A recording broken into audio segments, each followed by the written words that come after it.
Welcome to Tech Anarchy Podcast. Just a few show notes before we start.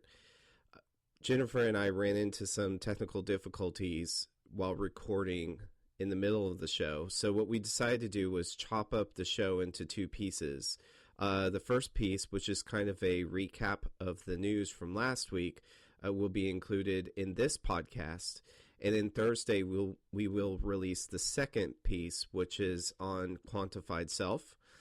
And that again will be released Thursday. So again, stay tuned.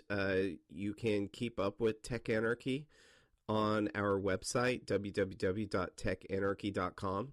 And we are on Google+, Tech Anarchy. Just do a search for Tech Anarchy. And we are also on Twitter, tech_anarchy. Thanks.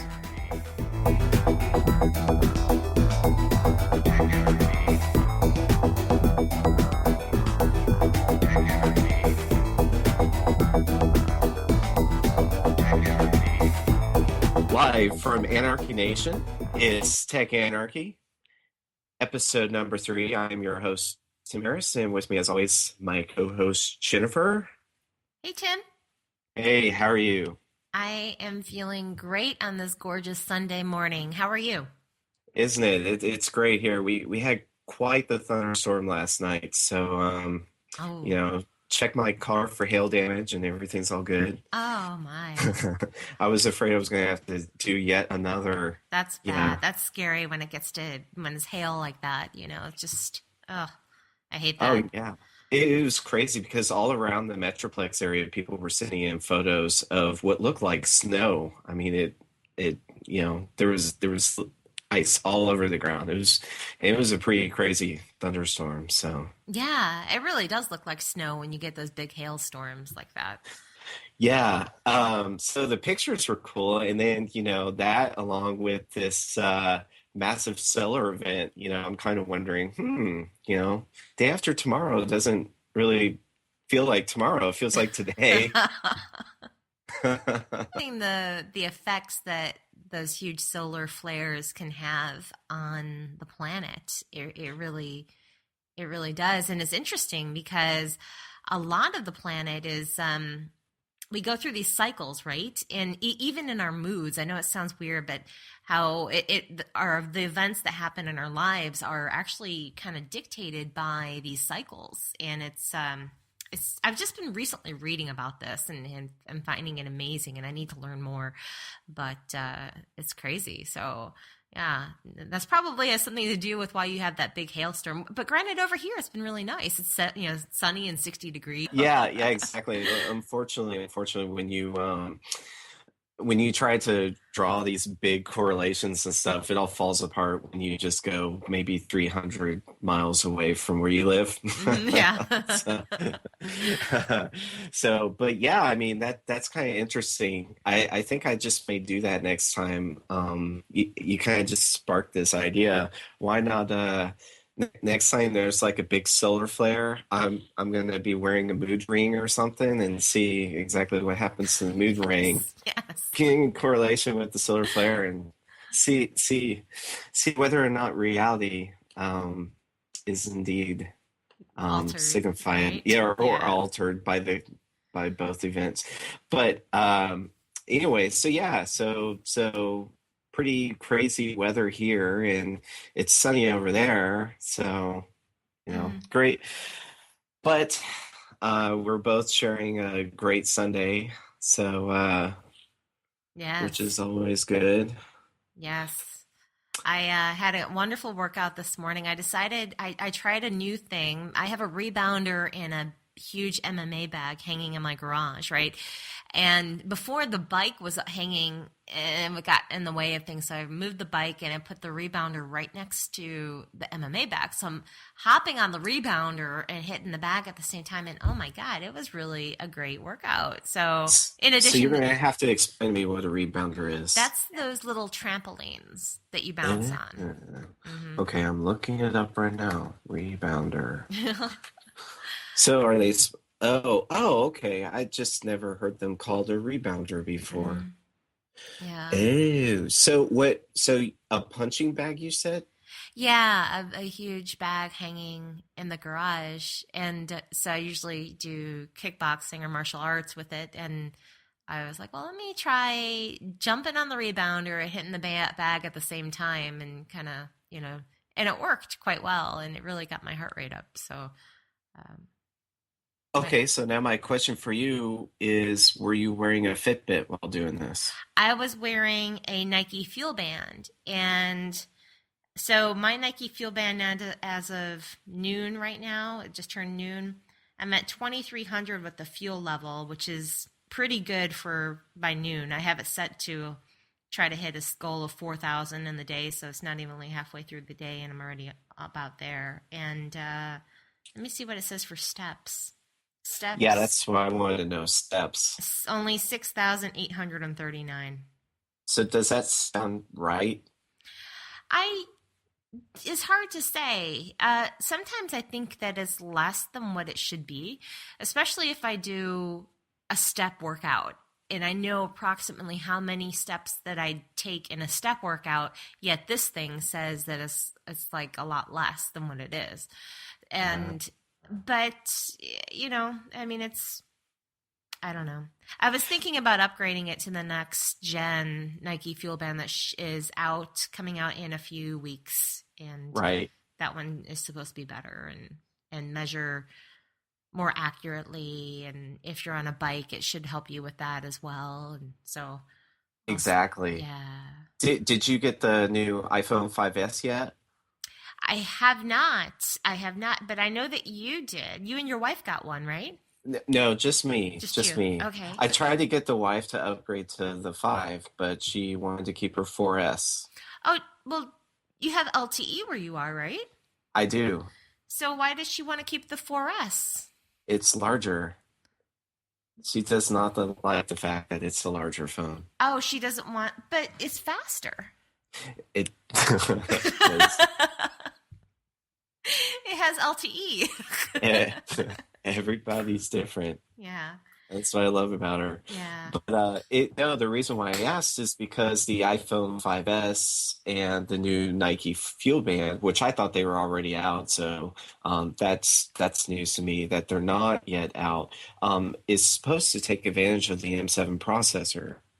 Oh, yeah, that's right. It is. I remember reading, and they have that agreement with Nike, which is why you never see any Nike apps made for Android. Ooh, I did not know this either. Mm-hmm. Interesting. I may try to dig up this agreement and put it on the show notes, but we'll get into this later into the episode. But just I thought that first I'll start off by saying the title of this episode because you know it. For those of you who are listening to us for the first time, we aired the last podcast maybe 2 weeks ago. So it's been a little bit since we've done the podcast. Um, but I'd like to start off by, which would be called The Wonderful World of Your Quantified Self, or Mm-hmm. which is also known as physiolytics. Physiolytics. Physiolytics, that's right. You're teaching me a new word. I did not know of that word until today. Yeah, so says Pew. See, so Pew's already on board with this, and I think that's pretty much you're going to see instead of Google Analytics, you're going to see Google Physiolytics. Lytics. Physiolytics. Yeah. Nice. So so that's what I thought the good title would be for this episode because we have been kind of going back and forth throughout several weeks just talking about this one episode in particular and show notes and Hmm. we got tons of resources so I think it'll be great for everybody to listen to but first off I'd like to cover kind of a question that we had on our website, www.techanarchy.com. And we actually had someone asking us how we met. And so I Hmm. thought I'd like for you to tell the story. Yeah. Okay. So from Okay, I'm my just joking. memory, There's no quote unquote story, but yeah, there's not a story. From my memory, I believe it was initially on Google Plus. it was. And Yeah. yeah, and we just started. I guess I don't know how we ended up circling each other, but we had similar topics in common or similar subjects in common. So that's, and that's kind of the nature of Google Plus, right? Is that you end up circling other friends or people that you meet on there on Google Plus because you share those common interests, and that's how it happened. And so um, Tim has always put witty comments on my posts, and I'm not quite as witty with him, but Evil laugh. Well, actually, I circled you because you were one of the only people that I knew of on Google Plus that was talking about Apple in a good way. You had great things to say about both products, Mhm. both Apple and Google, which I thought was pretty cool. So that's why I circled you. And then, of course, when Steve Jobs died, that kind of again, you're like one of the only ones, along with other people, of course, but only one of the only ones I was really following during the day. But Mhm. it's kind of like everybody's kind of thinking, where were they when this person died? And Oh although I wow. wasn't on Google Plus when Steve Jobs died, but I was definitely on Google Plus that night. Mhm. Um, so yeah, that's kind of how I was just following you. But definitely before and after Jobs, um, I think of you and some others on Google Plus. So it's a really cool community. I love Google Plus. I just just not a fan of Android. Yeah. But Yeah, but you are a fan of Android, so I am. I'm a fan of, yeah, of both. I love Apple, and I also love Android as well. So, but yeah, the community on Google Plus, there are a lot of Androidians there, but you do have a group of Apple lovers as well. So, I think Google Plus on purpose posts all the pro Google stuff at the very top of the page. I don't know. I haven't been able to prove this, but it's just weird how a lot of the Google stuff seems to be filtered on the top of my Google mhm. Plus page. But Yeah, anywho, probably so. whatever, it's their Yeah, service. yeah. So yeah, that's kind of how we met. Nothing special. Just like minds, like interests, and you Mhm. know, and then we just decided to do this podcast thing. Actually, Jennifer, I feel really bad because you actually are quite involved in podcasting, and I thought that I would kind of give you the floor to plug some of the other podcasts that you've been doing because I haven't been doing that, and you Oh, you definitely been way more active in podcasting. So why don't thanks. you just tell the audience what you've been doing? Well, the other show that I have currently is called Get Nerdy With It, and it's getnerdywithit.com. And what we do on that show is interview someone every week, usually on Thursday evenings. And it's about something in the tech industry or some other kind of nerdy thing that they're into, and we share that information. So it's an interview based podcast. It's about 30 minutes to an hour every week, and it's a lot of fun to do. Before that, I did one solely on apps, and then we ended up stopping that. I don't quite know why. I guess maybe got busy or something. I'm not sure why. Maybe we should start it back up. I don't know. But getting ready with it. So that's what I'm doing right now. Cool. Yeah, there's been some great interviews on there, and I like that you do interview the actual developers, which is really cool. Most of these tech podcasts, and I'm doing air quotes right now, tech park podcasts like to interview just the PR people for these companies. So I like Hmm. that you actually interview the developers. Oh, thank you. Thank Yeah. you. Yeah, we got Tom Cadis from Voxer on recently, and I love that app. And he's the CEO and creator of that app, so we were able to get him on, and that was a lot of fun talking with him. And the last guest we had on was Saul Fleischman from Right Tag.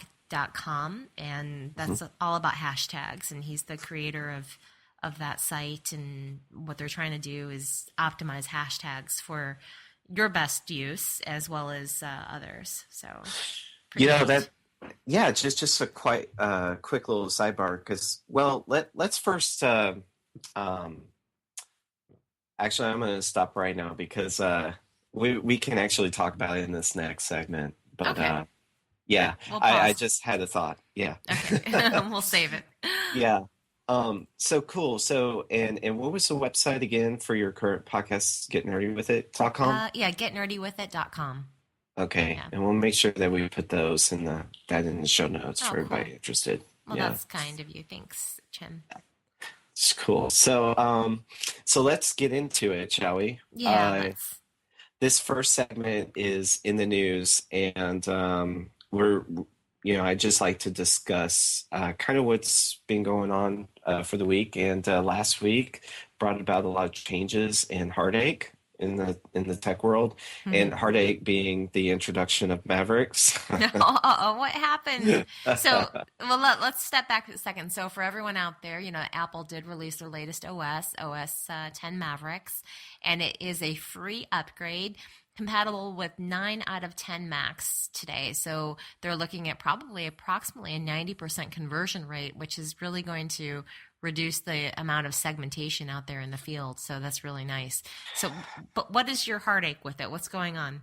Yeah, 90%. That's a pretty big feat, I think. Yeah, it's a big number. Yeah, I think they're at 10% adoption last time I heard, or maybe 8% in the first day. So in the first day? Yeah, first day I think that's 8%. Good. That's good. But yeah, so updating my Air, I've had no problem. My MacBook Air, it's the current version, it's the 2013 model. But I just updated my MacBook Pro, which is maybe the 2011 version.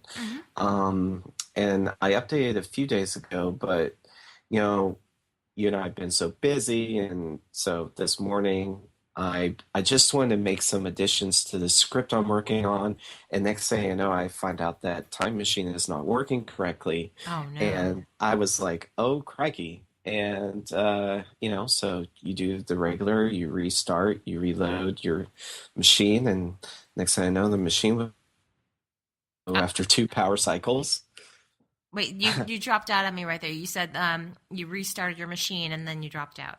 Yeah, so I restarted the machine and it did not come back up. Oh, It stayed on the loading screen, and I was like, oh boy, here we go again. Wow. So yeah. But what ended up happening was I had to remove my entire Time Machine partition, format it, sorry, and start it back up. And now on my MacBook Pro, I'm actually doing Time Machine all over again with Mavericks. So I pretty much lost all of my backup for OS. Yeah, crazy. For Mountain Lion, yeah, I wonder if that's a known issue. It is. People are complaining about that, and that was actually the workaround, is to just remove your older Time Machine backup, which kind of defeats the purpose.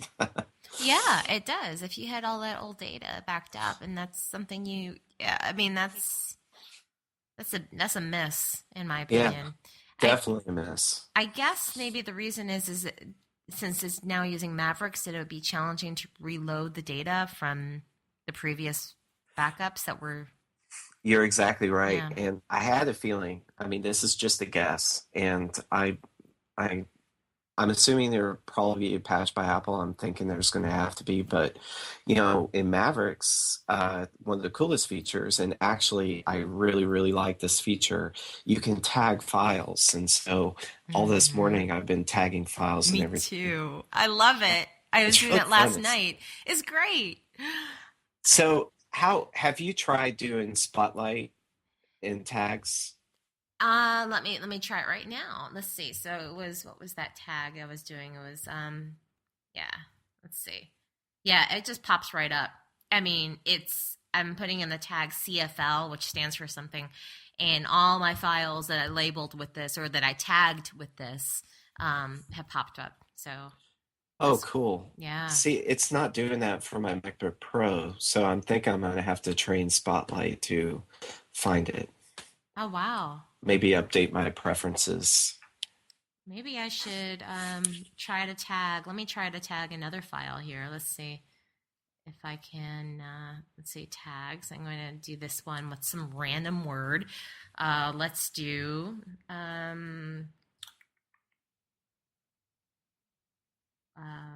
salt, because Salt.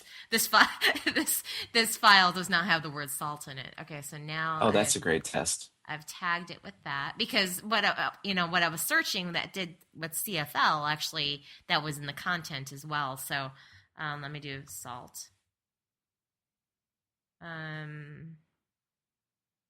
No, it doesn't show it now. Let me make certain. So, here's the story. Spotlight does not search for tags, but Spotlight does search for comments. So, a little tip for the users out there, Mac users, I know Windows and Google people, you're probably going to be bored during this segment. But what you can do is you can right click or double tap and click on a file, double tap, click on a file, and launch preferences, get info. Mm-hmm. And then there's add tags, obviously what we've been talking about. Mm-hmm. And then there's also this comments area under a file. And in that comments area, you can write comments. And Spotlight will actually search for the comments. It searches through the comments. So let's see. I'm going to try that here. That's awfully interesting. Weird is more, I think, like you were saying, I think it's a miss by Mavericks, and I think it's going to be addressed. I could have sworn, and maybe our followship, readership, whatever, can tell me one way or another. I could have sworn that I saw an article how to search for tags in Spotlight, but it was the old way of searching for colors. You could search for colors in Spotlight, but now apparently you can't search for tags. But it involved using a colon, I believe, in Spotlight, and then followed by the color. So if I added the tag red, or let me do add the tag blue. So it's blue. And then if I typed blue in here, it would, in theory, pop up. It should be colon blue, I believe, in Spotlight. Color blue. Okay. Colon. Oh, colon blue. Oh, I'm sorry. Yeah.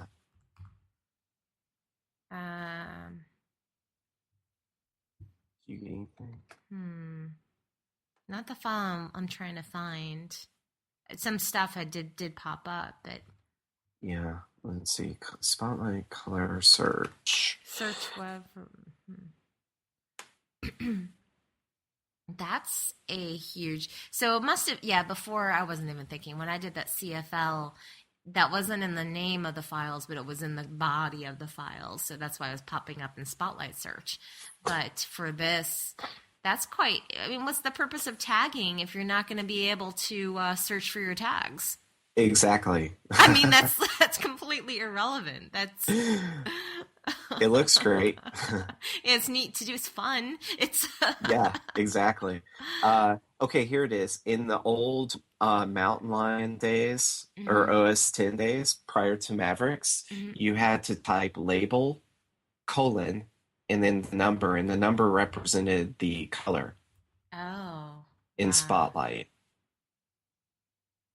And that's how you search for colors, but apparently you can't search for tags. I use Spotlight religiously. I use it on my iPhone, mm-hmm. Use it on all my Mac devices, and it just floored me that you cannot find it based on tags. Okay, so I just did label colon blue, and it pulled up the file that I had. Let's just try, just for fun, label colon salt. No. Nope. Yeah, it's just the colors. You can only pull up the colors. Maybe instead of label, you type tag. Let's try that. Tag salt. Yes. Oh, that works. Yes. We just figured it out. Yes. Tag salt. Okay, let me try tag CFL. Boom. Okay, let me let's do another one. I'm gonna grab another file. I'm gonna tag it with what's a random word? Vase. Okay, let's do a search. Tag vase. There it is. Amazing. Sweet. It works. Okay, that's the tip of the day. You just figured it out. I know.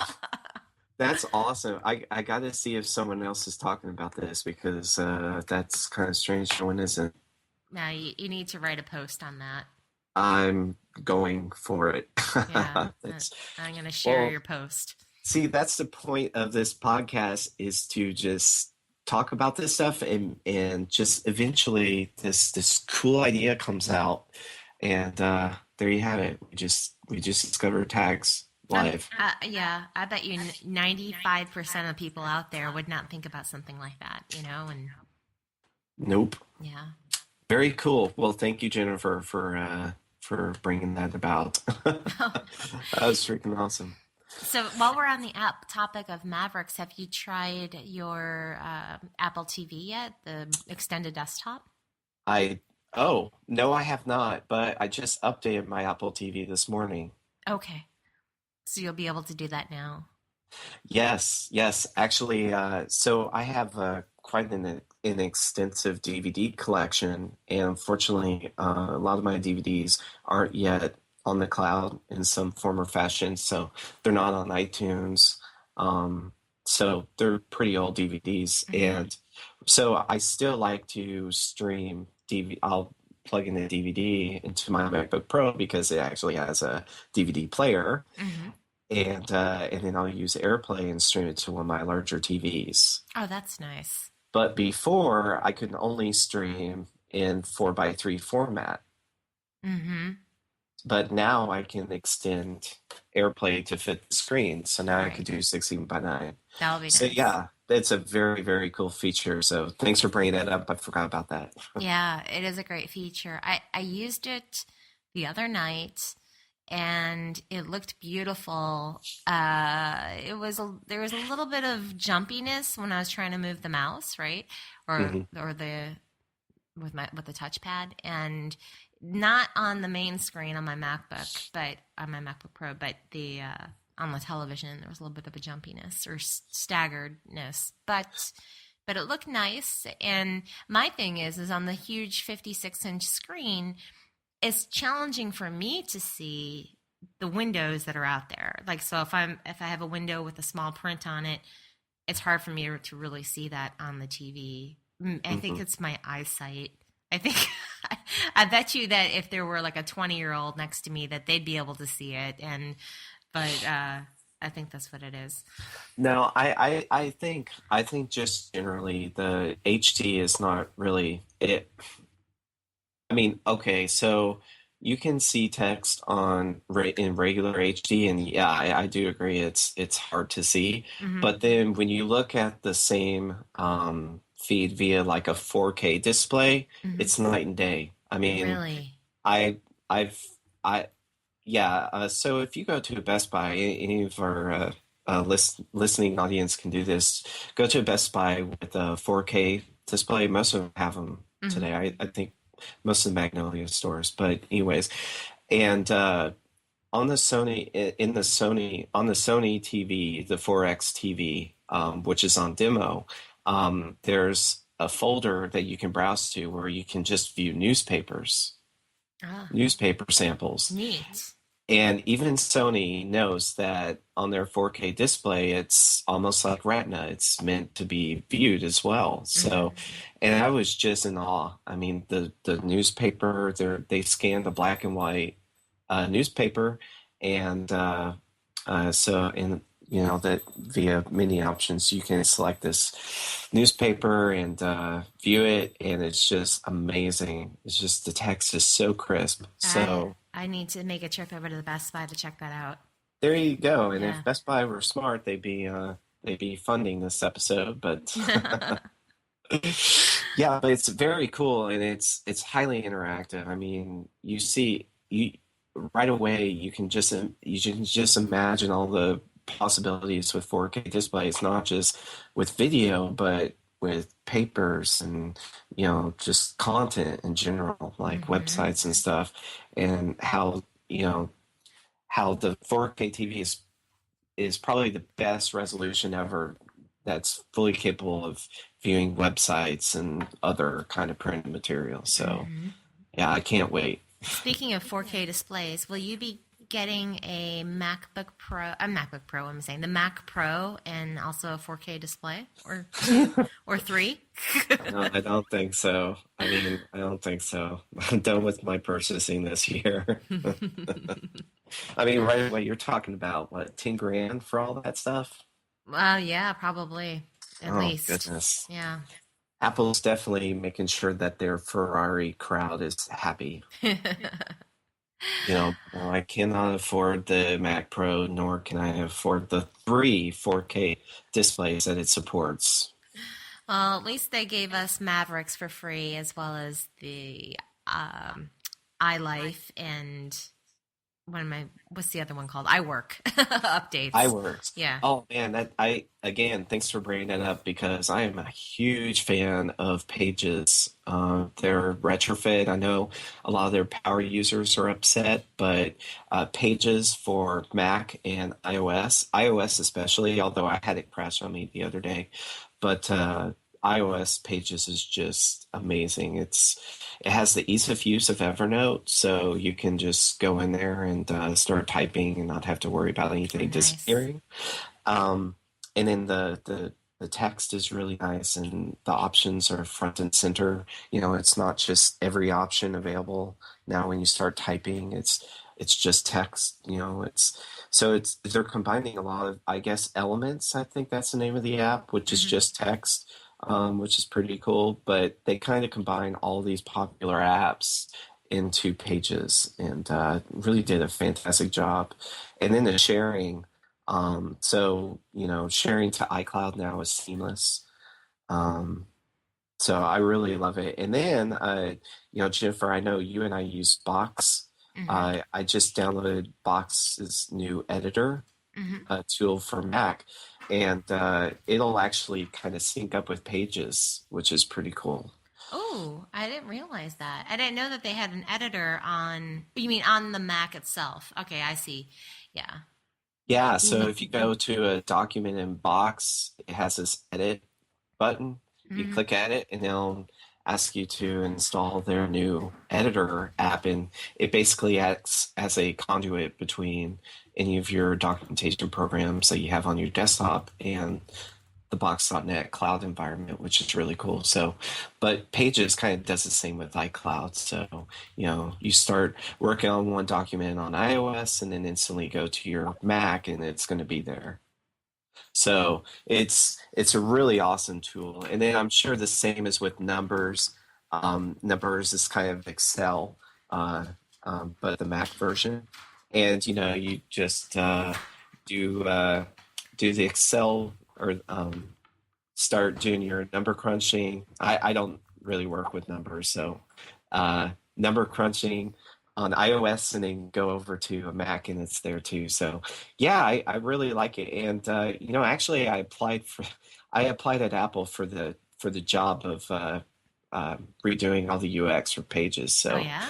yeah, I did. So I'm glad they hired someone that was capable of redoing the platform because I think they did a great job. I really enjoyed the UX. Yeah, it, So it is beautiful. I haven't used it too much yet, but I did take a look at it, especially after you wrote and you said, "Oh my gosh, it's beautiful. You need to look at this." So, yeah, yeah, they did a nice job. yeah, it's great, and maybe I was just so disappointed with the last iteration because it just crashed on me all the time. I couldn't select content and paste. Um, the fact that they just did it well, you know. Hmm. Hmm. Um, but anyways, and I know Google has had their suite of apps forever, and no one really talks about them because I think they work quite well. Matter of fact, I have to use Gmail often in all the Google documents where I work. So, maybe I'm just so excited that Apple did it right finally. They did, definitely. So I think Mavericks is kind of hit and miss right now, but we'll wait for updates and you know like we always do. Mm-hmm. And I am one to benefit from the Mavericks / battery MacBook Air improval. So all of a sudden I have extra battery life on my Air, which is awesome. Is that only for the Air, or does it apply to, like, I have a MacBook Pro Retina that's not the new one that just came out, the one from last summer.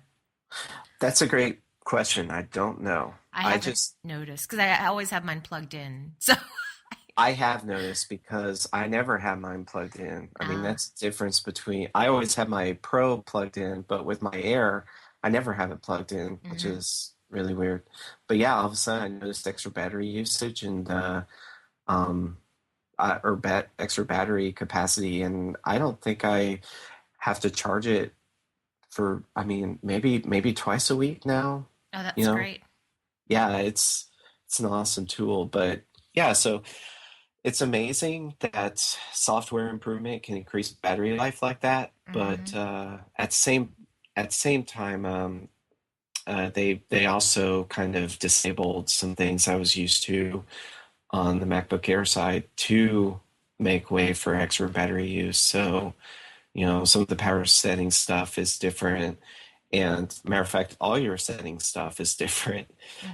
So, yeah. But yeah, I guess all in all, I'm pleased by Mavericks. What would you say? How would you put it? I am happy with it. I have not noticed any issues except for maybe some software incompatibility with one thing in particular, but that I use. But besides that, I'm really happy with it. I like the extended desktop to my Apple TV. I like the fact that there is tagging and we can search for it.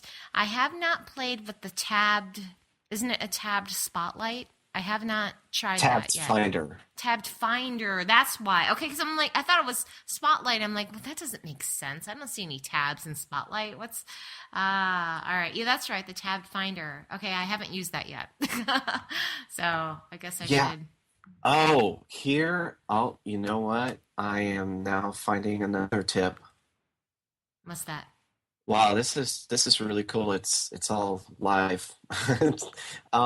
So if you go to Finder in Mavericks and you open up a new tab, which is just the Command T. Yep.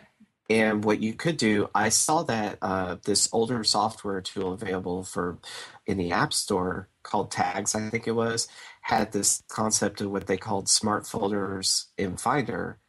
And I was kind of thinking that Mavericks kind of lets you do this now with tagging. But what you could do is you can open up a new tab in Finder. And then in the little search area, you can do what we just discussed, tag, : and then whatever tag you're looking for. Oh, okay. And neat.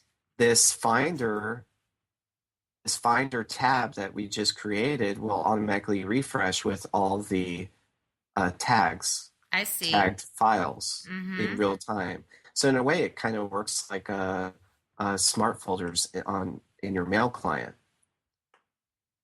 This is neat. Yeah, check that out. Yeah, I'm playing with it now. Very cool. Yeah, tagging it's an old concept, old concept, and it was actually supposed to be introduced in Windows' new operating system called Longhorn. And they were supposed to come out with a brand new file system and all that good stuff, but apparently Longhorn never came about. And unfortunately, we saw the Windows 7 branch take precedence. And unfortunately, we never got to see what Windows could have been with tagging. But I think had Windows been able to reinvent itself with tagging, we would be talking mostly about Windows right now. Yeah, that's right. That's right. I did install that latest Windows update that did come out recently. Was the 8.1, I think. Oh, do tell. I haven't really noticed that much. It's funny. I powered on the Windows machine. Was it last night or Friday night? Friday night I did. And I had 51 updates because the last time I had updated it was May 13th, 2013. So are you just booting up your machine to see if it crashes forever? The infinite loop. You are, aren't you? No. I only use this Windows machine just to root my Android phones. I don't use it for anything else, And so I was like, well, I might as well just turn it on and look at the new update. And so it installed, and I found it humorous that it had been since May, since the last time I powered on that device.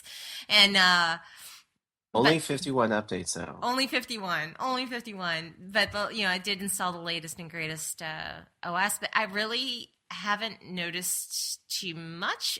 They said the desktops were supposed to be similar with the different start menu, and maybe it's because I didn't play around with it too much. I really need to give it a fair chance and play around with it. I haven't noticed that much of a difference. But so it didn't brick your machine? No, it didn't.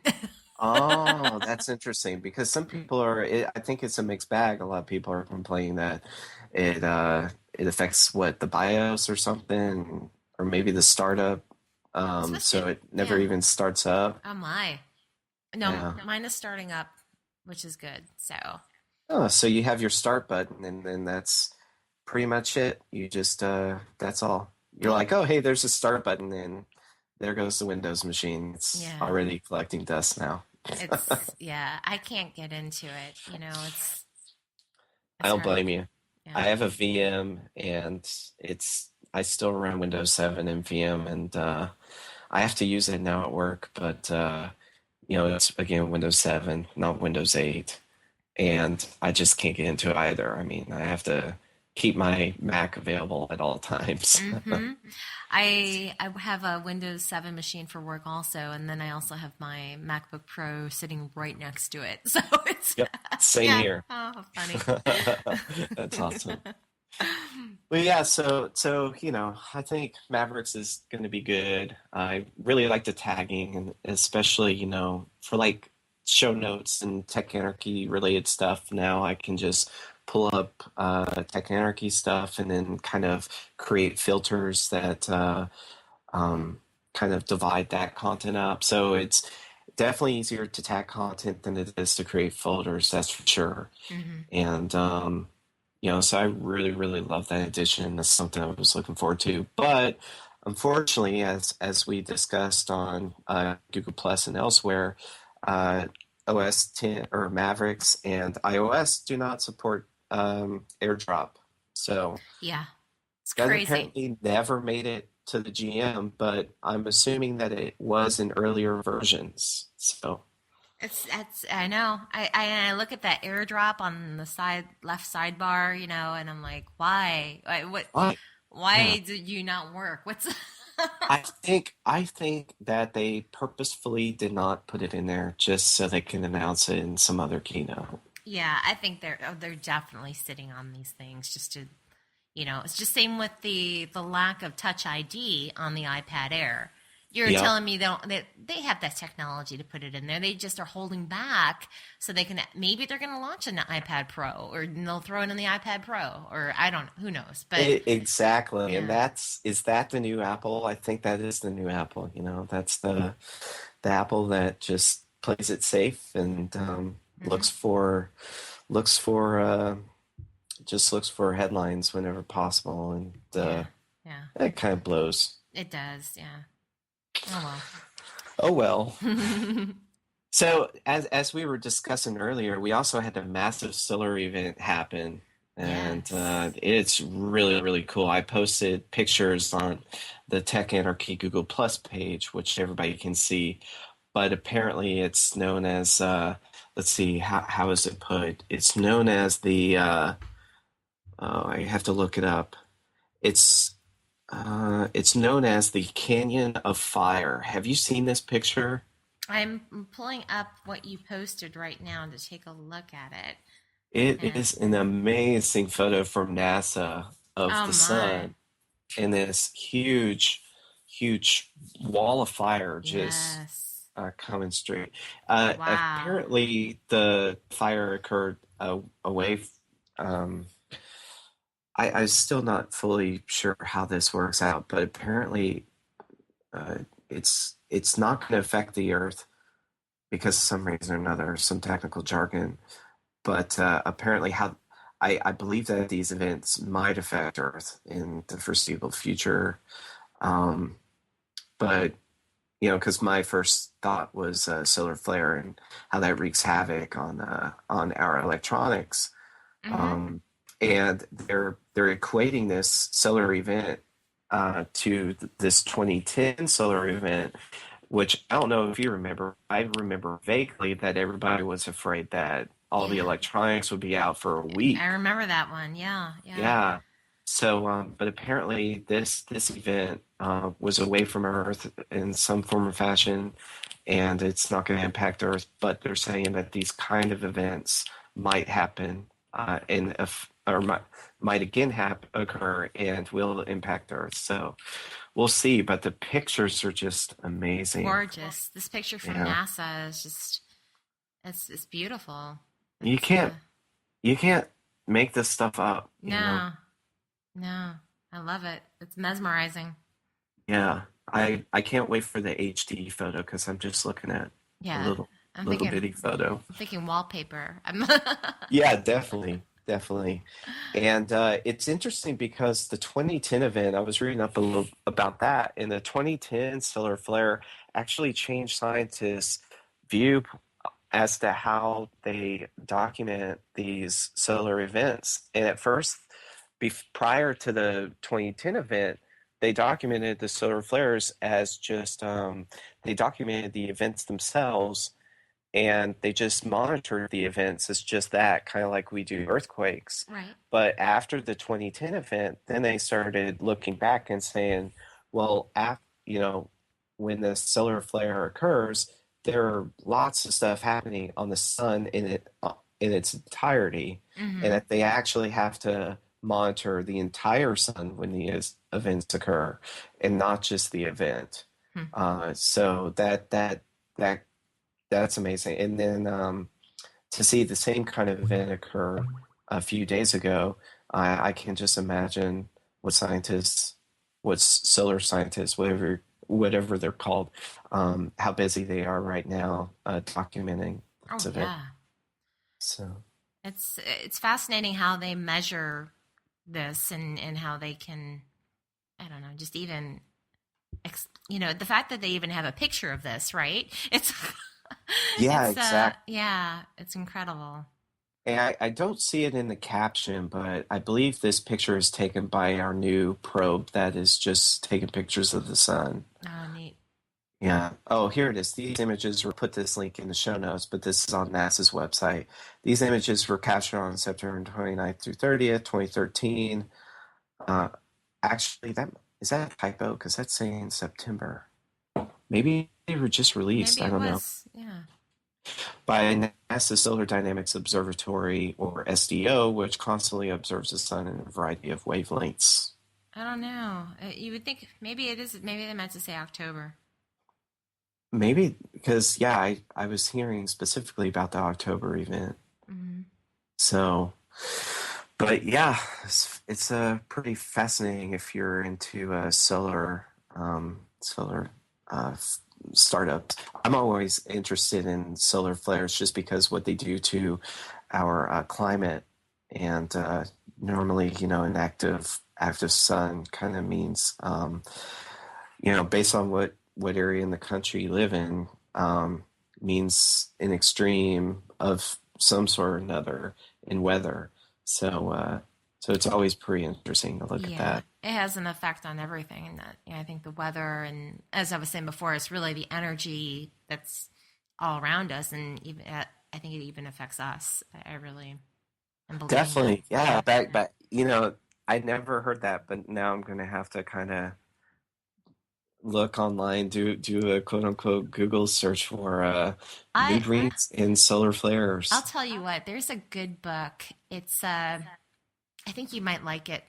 And it's people kind of consider this guy, I mean, I actually follow him and believe everything this guy says. His name is David Wilcock, and the name of the book is The Source Field Investigations. Mm. And it talks about everything. Like, I can't even explain it. There's just so much. It will really change the way you look at life and the planet and the energy around us, and it's just a fascinating book. I've read it over and over again because every time I learn something more when I read it. And I got it on Audible, and it's a long listen. It's like 40 hours. It's crazy long, but really, really good. So, Cool. The source field investigations. yeah, yeah. Very cool. The hidden science and loss of, I find it interesting that humanity always likes to separate itself from, other biological entities, through religious texts or whatever. They always like to make us separate in some form or fashion. And I never really believed that to be the case. I've always thought that we were, maybe not interconnected, but connected in some form or fashion to, like, not only the Earth, but the moon and the sun Everything. and everything. Yeah. Yeah, we're all one. Exactly. Yeah. So that's interesting. I'm gonna look into this. One book, since we're going down this road, the little that I like is called oh great, now I can't find it. What is it? No, I'm gonna have to look it up now. I have my Apple Notes ready to jot it down. I'm gonna have to find it. Okay. Actually, I'm gonna have to find it in my library. Oh, here it is. I got it. It just came to mind. The Holographic Self, I believe, is what it's called. Oh, I like the name. Yeah. Holographic Universe, that's what it's called. Universe, okay. All right. Yes, Holographic Universe, and it's by Michael Talbot. And I believe Michael Talbot was a philosopher, and he was actually a Catholic priest a while back. I think that's the same Talbot. But anyways, the first few chapters are really good. It has to do with quantum physics or quantum mechanics and kind of how that. Mm-hmm. I am actually looking it up right now on Audible to see if it's on there because I have like 3 or 4 credits to use up, and I've been looking for. I love the scientific books. I love this kind of science in particular. And pausing. Are you back with me? I am. You okay. Just dropped out. Yeah, I was about to pause. I was about to pause the audio. I was talking, and then I was like, "Oh, this sounds awfully quiet." And it's a glitch in the Matrix. Yeah, it is a glitch in the Matrix. Uh oh. Oh my. Yeah, Holographic Universe by Michael Talbot, and the first few chapters are great, but the last chapter is highly what's the word for controversial.